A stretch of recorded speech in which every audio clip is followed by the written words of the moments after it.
ওগো কান্দালে কান্দিতে হয় এ কথা পুরাণে কয়, এ কথা তো কবু মিথ্যা নয়।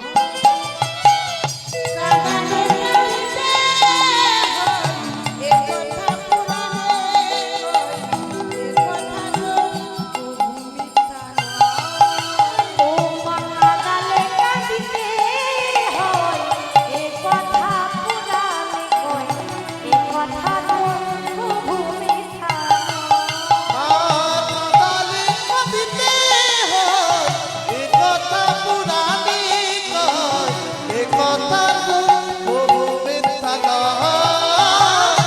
যেমন করিবে কর্ম তেমনি ফল ভোগ হয়, এ কথা তো কবু মিথ্যা নয়।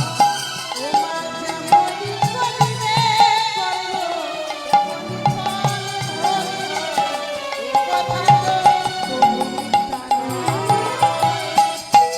কাঁদালে কাঁদিতে হয় এ কথা পুরাণে কয়, এ কথা কবু মিথ্যা নয়।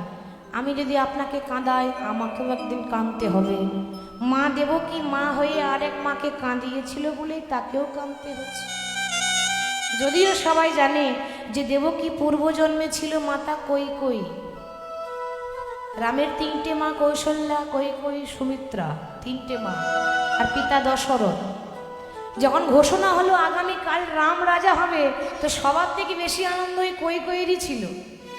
আমার ছেলে রাম রাজা হবে, রাম রাজা হবে, রাম রাজা হবে, একেবারে আনন্দে ঘুরছে।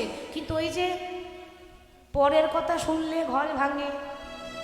কার কথা শুনেছিল গো? তার দাসী মন্থরা। মন্থরা বলছে, কিরে বলি রাম রাজা হবে, তোর এত আনন্দ কিসের? বারে আনন্দ হবে না? আমার ছেলে রাজা হবে আর মায়ের আনন্দ হবে না? হ্যাঁ জানি জানি, কত ছেলে, তোর সৎ ছেলে, তো নিজের ছেলে নয়। কি গো, ঠিক তো? আর পরের ছেলে পরম আনন্দ, যত গোল্লাই যাবে তত বেশি আনন্দ। এত নিজের ছেলে নয়, সৎ ছেলে। ভালো যদি চাস তো ওই রামকে রাজা না করে নিজের ছেলে ভরতকে রাজা কর, আর রামকে বনবাসে পাঠিয়ে দে।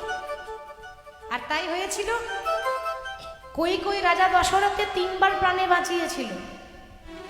3 বার, একবার নয়, 3 বার প্রাণে বাঁচিয়েছিল বলেই কৈকেয়ীর কথা রাখতে দশরথকে বাধ্য হতে হয়েছিল।